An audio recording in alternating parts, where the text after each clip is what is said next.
അയാൾ തെരഞ്ഞെടുപ്പിൽ മത്സരിക്കുകയും ജയിക്കുകയും ചെയ്യുന്ന അയാളുടെ അയോഗ്യതയൊന്നുമല്ലല്ലോ. ഇവിടെ ചെറുപ്പക്കാർക്ക് അവസരമില്ലാത്തൊരു സാഹചര്യമില്ല.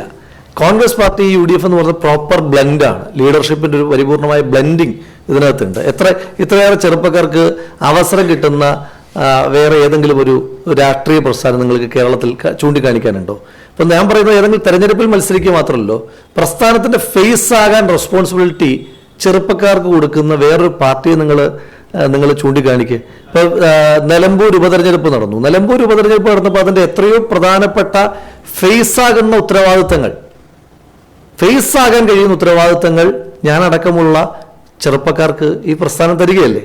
അതിപ്പോൾ ഞാൻ എൻ്റെ എന്തെങ്കിലും ഒരു പ്രത്യേകമായ മികവ് കൊണ്ട് ആർജിച്ചെടുക്കുന്നൊന്നുമല്ലല്ലോ. എനിക്ക് പാർട്ടി തരുന്ന അവസരമാണ്. ഞാനടക്കമുള്ള ചെറുപ്പക്കാർക്ക് പാർട്ടി തരുന്ന അവസരമാണ്. അപ്പോൾ അതുകൊണ്ട് ഒരു ജനപ്രതിനിധി എന്ന നിലയിൽ കുറച്ചും കൂടെ ബോധ്യമുള്ളത്, നമുക്കൊരു സീറ്റിൽ ഇങ്ങനെ നിരന്തരമായി ജയിക്കുക എന്ന് പറയുന്നത്, ജനങ്ങളുടെ അംഗീകാരം വാങ്ങുക എന്ന് പറയുന്നത് എളുപ്പമുള്ള കാര്യമല്ല. അത് അയോഗ്യതയല്ല എന്ന് മാത്രമല്ല, അതൊരു വലിയ യോഗ്യതയാണ്. ജനങ്ങൾ തുടർച്ചയായി നമ്മളെ ജയിപ്പിക്കുക, ജനങ്ങൾക്ക് തുടർച്ചയായി നമ്മളോടുള്ള അവരുടെ പ്രതിനിധിയാകാനായിട്ടുള്ളൊരു മാൻഡേറ്റ് തന്നുകൊണ്ടിരിക്കുക എന്ന് പറയുന്നത് ജനാധിപത്യത്തിൽ അതൊരു അയോഗ്യതയല്ല, യോഗ്യതയാണ്. അല്ല, അങ്ങനൊരു ശതമാനത്തിൻ്റെ കാര്യമൊന്നുമല്ല. ഇപ്പോൾ ത്രിതല പഞ്ചായത്ത് തെരഞ്ഞെടുപ്പായാലും നിയമസഭാ തെരഞ്ഞെടുപ്പായാലും അതിൻ്റെ വിന്നബിലിറ്റി എന്ന് പറയുന്നത്, അതിൻ്റെ മാൻഡേറ്റ് എന്ന് പറയുന്നത് വിന്നബിലിറ്റിയാണ്. അതിൻ്റെ മാനദണ്ഡമാകേണ്ടത് വിന്നബിലിറ്റിയാണ്. വിന്നബിലിറ്റിയുടെ റഡാറിൽ ഒരു ചെറുപ്പക്കാരനാണ് വരുന്നതെങ്കിൽ ആ ചെറുപ്പക്കാരന് അവസരം കൊടുക്കുക.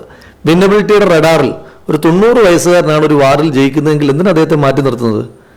ആ സീറ്റിൽ ഒരു ചെറുപ്പക്കാരൻ ജയിക്കില്ല. 90 വയസ്സുള്ളൊരു മനുഷ്യനാണ് ജയിക്കുന്നതെങ്കിൽ അത് എങ്ങനെയാണ് അദ്ദേഹത്തിൻ്റെ പ്രായം അതിനൊരു അയോഗ്യതയായി മാറുന്നത്? 90 വയസ്സുകാരനെ മത്സരിപ്പിക്കണം. വിന്നബിലിറ്റി ആകണം, മറ്റൊരു ഇൻട്രസ്റ്റും ആകരുത്. വിന്നബിലിറ്റി ആകണം തെരഞ്ഞെടുപ്പിൻ്റെ റഡാറിലെ ഏറ്റവും പ്രധാനപ്പെട്ട മാനദണ്ഡം. അത് അവസരം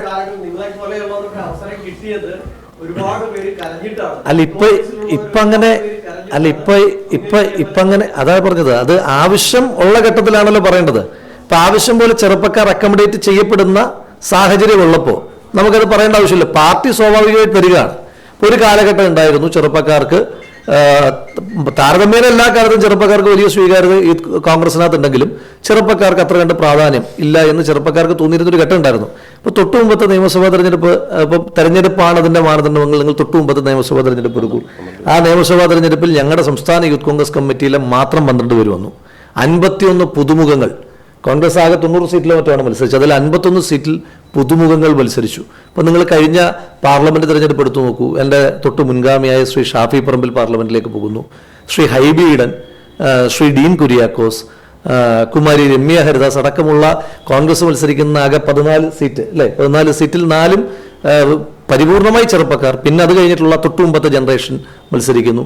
ഇനി ഇപ്പോഴത്തെ പാർട്ടി പുനഃസംഘടന നിങ്ങൾ എടുത്തു നോക്കൂ. ഇപ്പോഴത്തെ പാർട്ടി പുനഃസംഘടന എടുത്തു നോക്കുമ്പോൾ പുതിയ PCC പ്രസിഡന്റായി ശ്രീ സണ്ണി ജോസഫ് വരുന്നു. വർക്കിംഗ് പ്രസിഡന്റുമാരായ അനിൽകുമാറിനോടൊപ്പം 2 ചെറുപ്പക്കാരാണ്. എൻ്റെ തൊട്ടു മുൻഗാമിയും അതിൻ്റെ മുൻഗാമിയാണ് കോൺഗ്രസിൻ്റെ PCC വർക്കിംഗ് പ്രസിഡന്റുമാരാകുന്നത്. അപ്പോൾ ലീഡർഷിപ്പ് റോളുകളിലെല്ലാം പിന്നെ ഇതൊക്കെ ഞാൻ പറഞ്ഞത് പദവികൾക്കപ്പുറം റെസ്പോൺസിബിലിറ്റി ആണല്ലോ. നിങ്ങൾ നിലമ്പൂർ തിരഞ്ഞെടുപ്പ് എടുത്ത് നോക്കൂ. നിലമ്പൂർ ഉപതെരഞ്ഞെടുപ്പ് എടുത്ത് നോക്കുമ്പോൾ കോൺഗ്രസിൻ്റെ ഹാൻഡ്ഫുൾ ഓഫ് ചെറുപ്പക്കാർക്ക്, എല്ലാ പഞ്ചായത്തിൻ്റെയും ചുമതല കൊടുത്ത ചെറുപ്പക്കാർക്കല്ലേ. ഓരോ പഞ്ചായത്തിൻ്റെയും പ്രധാനപ്പെട്ട ഉത്തരവാദിത്തങ്ങളെല്ലാം നൽകിയ ചെറുപ്പക്കാർക്കല്ലേ. അപ്പം പൊളിറ്റിക്സിൽ ഉത്തരവാദിത്തങ്ങളും പ്രധാനപ്പെട്ടതാണ്. ആവശ്യമുള്ള ചെറുപ്പക്കാർക്ക് കിട്ടുന്നുണ്ട്.